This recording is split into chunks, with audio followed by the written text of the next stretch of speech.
Last week at the Agape meeting with Pastor Dunstan Kagwisa. The preeminence of love, the stronger part 2. 1 Corinthians 13:13. Now abideth faith, hope, and love. The greatest of these is love.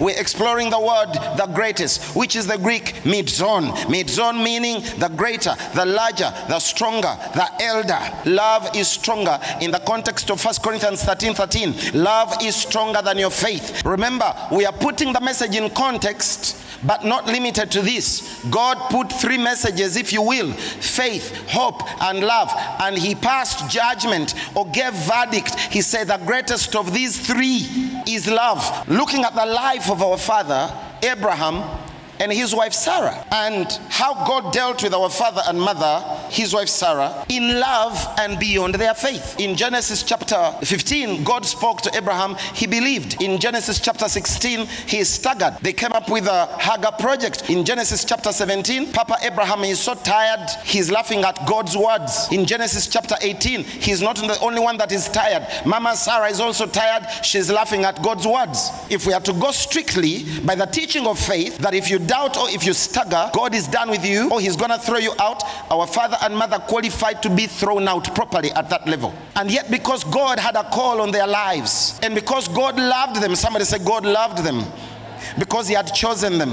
Listen, when God chooses a person, he does not choose you because of your goodness. He chooses you because he loves you. He said it to the children of Israel. Look at this. I want you to understand. The Lord did not set his love upon you, nor choose you because you are more in number than any people. In other words, love is not conditional. It's not upon your qualification. Look at verse 8. But because the Lord loved you. What kind of reasoning is that? The Lord didn't love you because you believed best, but the Lord loved you because he loved you.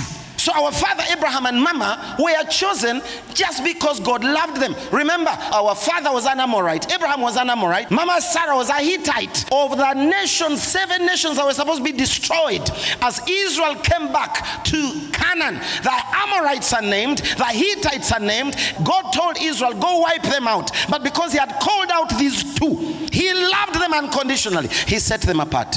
God called you because he loved you. Now, when our father staggered in Genesis, wherever, 16, 17, 18, God didn't give up on them. If we are to go strictly by the qualification of faith, they would be disqualified at that point.